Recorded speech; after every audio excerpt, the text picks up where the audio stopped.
பீஷ்மர், கர்ணா, ஒருவர் போரில் வெல்ல வேண்டுமானால் மற்றவர் தோற்க வேண்டும். பாண்டவர்களும் கௌரவர்களும் என்னுடைய பேரர்கள்.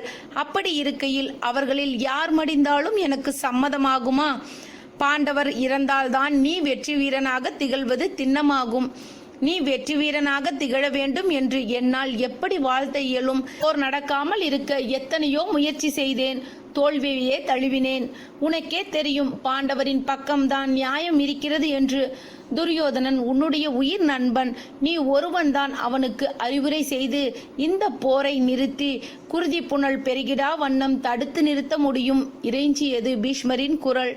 கர்ணனோ, பீஷ்மர் பாட்டனாரே, நான் ஒருவன் மட்டும் இறந்தால் இந்த போரை நிறுத்த இயலும் என்றால் அதை கூட மகிழ்வுடன் செய்வேன். நீங்கள் சொல்லும் அறிவுரையை துரியோதனனிடம் நன்றி கடனும் நட்பு கடனும் பட்டிருக்கும் என்னால் எப்படி எடுத்துரைக்க இயலுமா?